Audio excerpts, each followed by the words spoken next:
Hello guys, welcome back to my channel. If you're new, my name is Jamie.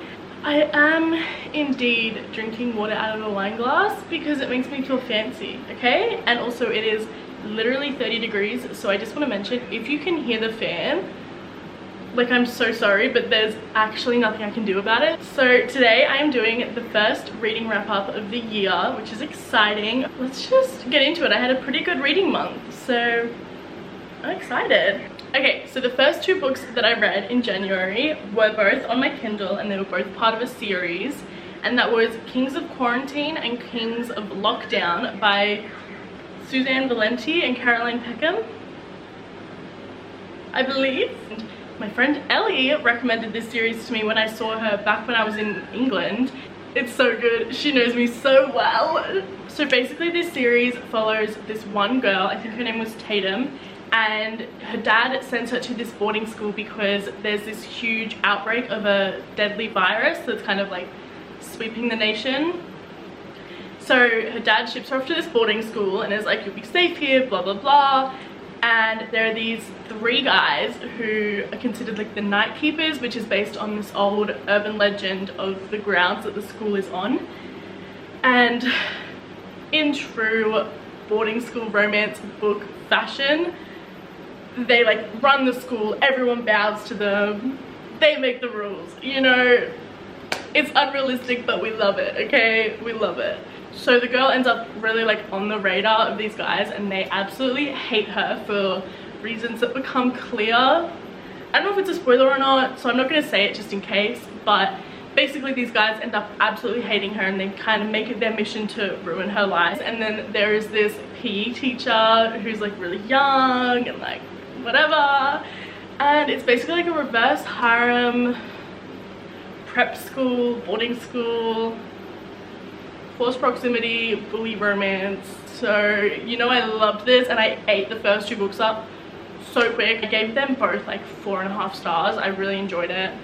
And I think if you like darker boarding school romance books, definitely give this series a go because it is so good. So after I read those two books is when I started filming my last video, which was my Instagram picks my next books, or whatever I called it, something like that. But the first book I read for that was Springtide by, I don't know if it's Kai Stevens, I don't know. But this one, which is so good. This is the first book in a series. The rest of the series isn't out yet, but I'm so excited for the second book. I loved this book. It's like Grumpy Sunshine. He's literally called like the Iceman, like people call him the Iceman because he like doesn't talk to anyone, doesn't really socialize very much, doesn't like people. So basically this girl, Harper has a little crush on this guy on the baseball team, and she's a sports therapy major, I believe it is, sports medicine, sports therapy, one of those. And for her like final project she gets paired up with the football team, but she comes up with a plan to switch to the baseball team to get close to her crush. And by doing so she says that she's dating one of the football players.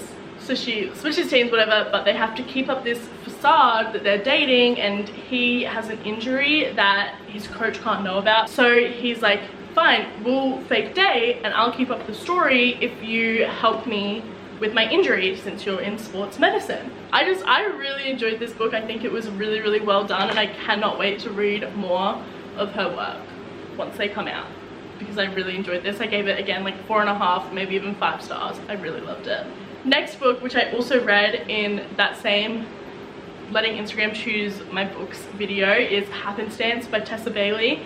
I have been waiting to read this one for so long. Okay, like I said, I was really excited for this book, but I didn't love it, unfortunately. So it's like good, but I feel like everything felt kind of random, which I guess it was, like, I don't know, but it was still good. I gave it 3 stars because for what it was and the length of it, I think it was done well. Next book is Cruel Prince by Ashley Jade. I also read this in that last video. I read this for the first time back at the end of 2021. I think it was the second like romance book I read, so it holds a special place in my heart. It is a bully romance, prep school, childhood friends to enemies to lovers, So basically this book is about Jace and Dylan, who were best friends their entire childhood and were low-key in love with each other but never really did anything about it really. And then one night she ends up having to move away super abruptly and can't get in contact with Jace at all. And then years later her dad goes to prison, so she has to move in with her aunt and her aunt's like step family, like her aunt's stepson and her husband. So she moves in, she's moved back to the Royal Hearts Academy, and she goes, she sees Jace and she's like, oh my god, like my best friend, let's go talk. And she like tries to chat with him and he's like, what do you want, leave me alone, I don't ever want to see you again. And she's like, what's happened? She's like, I don't really understand why you hate me, like I know I left and didn't say bye, but like, and then obviously as the book goes on, like they kind of soften to each other, those old feelings come back, and eventually you find out everything that happened, why he hates her, and it is so heartbreaking and sad. And it is a bully romance, but I feel like he's not horrible to her in comparison to some other bully romances. I love the what is it? I love the setting and I love the side characters and just like the overall vibes of this book. I love it, like this whole series, I love it. But I gave the first book like probably 4.25 stars, I would say. Next up is the second book in that series, which is Ruthless Night. This is a big book. I'm pretty sure it's over 600 pages, or it's just under 600 pages, and I read this in like 24 hours. Like I demolished this book. This is about Cole and Sawyer. Cole is the guy from the first book's little brother, and Sawyer is the girl from the first book's best friend. So Cole is like the quarterback on the football team. Now that his brother has graduated, he's like the most popular guy at school, all of that. And Sawyer she's very religious, she's plus size, and she's kind of like a nobody. Like she's not really popular by any means at all. But they have this whole moment together and everything, but something happens and Cole completely ruins it and is horrible to her. So she's like, ew, I hate him now, don't know why I've had feelings for him.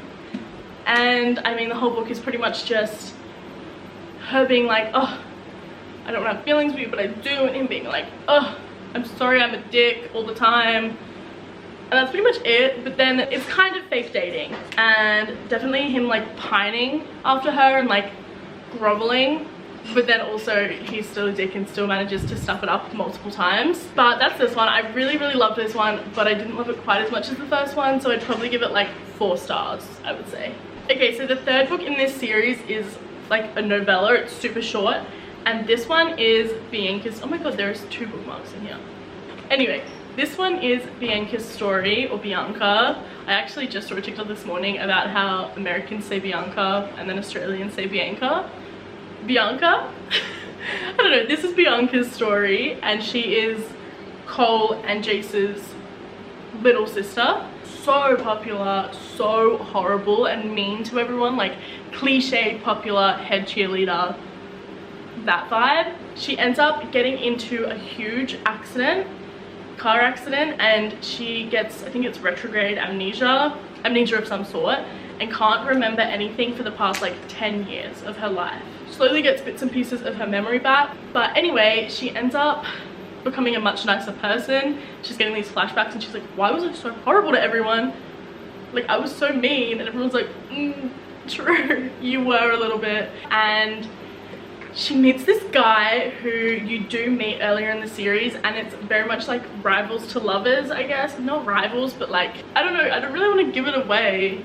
This book, I loved Bianca's story because I really did start to find Bianca super fascinating by the second book, and I love just like, I really like Bianca and hearing about her story and all of that. But the guy in this book, you know, I'm not gonna like really spoil anything, but also like throughout the other 2 books, or at least throughout this book, you're very much hinted at who Bianca's gonna be with, and it is not this guy.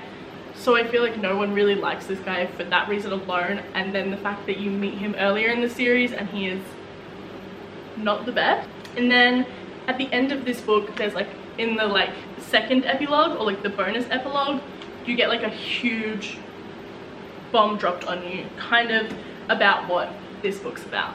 Also, I gave this book like 3 stars because I still loved it, but this book, one of my favorites of the whole series. I don't know, I feel like a lot of people don't like this book, but I loved it. This is Oakley's book, who is Dylan's cousin and Jace and Cole's best friend.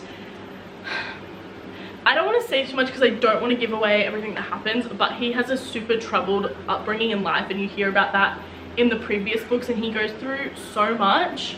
He's truly just the epitome of like, he's been dealt the wrong cards in life, and like, he is such an incredible person, but he's just had such a crap time with life, if you know what I mean. And they're in college now, which usually when a series, like, they age them up and they're no longer in high school or whatever, I'm like, oh, it's lost its magic, because I loved the high school scenes. But this did not lose the magic at all. Like, it still felt like Royal Hearts Academy, and it still was incredible, which I love. Ashley Jade did such a good job at writing this series, and I cannot wait to read more of her work. 4.5 stars. So the last book that I read in January, the last book that I read in January is actually my current read. So I haven't technically finished it, but I think I'm like 40% of the way through, and it's like so addictive. I feel like I'm just gonna like smash it out tonight, honestly. Is Does It Hurt by H.D. Carlton. It's set in Australia. I think it's actually like set like in Queensland, which is like the state that I live in. I'm fairly certain the town that it's set in is fictional, because I've never heard of it, but in my head I'm picturing a town that is literally like an hour away from me, like so close. And it is about this girl Sawyer and this guy Enzo, and Sawyer is basically like on the run, and you don't know why. She's basically constantly like running, changing towns, changing identities, all of this stuff. So she moves to this like small beach town in Australia, and she ends up meeting this guy Enzo. They spend this one incredible night together, and she leaves. She basically ends up stealing his identity and gets a credit card in his name and everything. And then he figures it out, and like a week or so, maybe 2 weeks, I don't know, later, they run into each other, and he pretends not to really know what she's done. He is actually a shark expert. Like, his career is researching sharks. He has a whole facility that he built and everything. He takes it out to this shark research place into the middle of the ocean on his boat, and then this big storm hits, and they get like completely like thrashed by the waves and end up on this random deserted island.